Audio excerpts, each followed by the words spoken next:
முத்தமிழ் முருகனுக்கு அரகரோகரா. இன்னைக்கு இந்த காணொளி பதிவுல நம்ம என்ன பார்க்க போறோம்னா, தொடர்ந்து நாம் வழிபாடு செய்து வந்த யந்திரமானது பழுதடைந்து விட்டால் என்ன செய்ய வேண்டும் என்ற ஆன்மீக தகவல்களை தெரிந்து கொள்வோம். அன்பர்ந்தடியார்களே, பிரேம் கண்ணாடியிட்ட யந்திரமானது பழுதடைந்திருந்தால் முதலில் பாதுகாப்பாக அந்த பிரேம் கண்ணாடிகளை கழற்றி தண்ணீரில் இட்டு சுத்தி செய்து பார்க்க வேண்டும். பழுதடைந்து இருக்கின்றது பிரேம் கண்ணாடி மட்டும்தான் என்றால் புதிய பிரேம் கண்ணாடி இட்டு மீண்டும் அந்த யந்திரத்தை வழிபாட்டுக்குள் கொண்டு வரலாம் என்று சொல்லப்பட்டு வருகின்றது.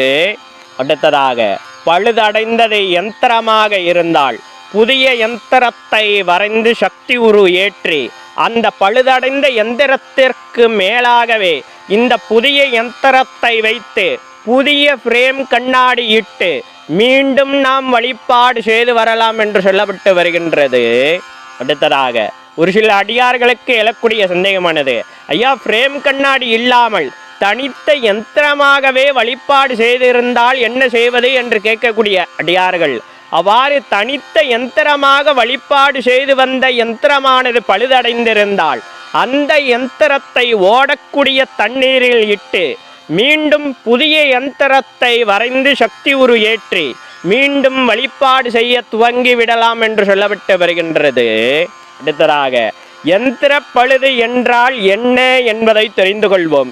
யந்திரத்திற்குள் துவாரம் விழுவதும் யந்திரத்திற்கு நடுவே விரிசல் விழுவதும் தான் யந்திர பழுதாக கருதப்படுகின்றது என்பதை அடியார்கள் சிந்தையில் வைத்து கொள்ள வேண்டும்.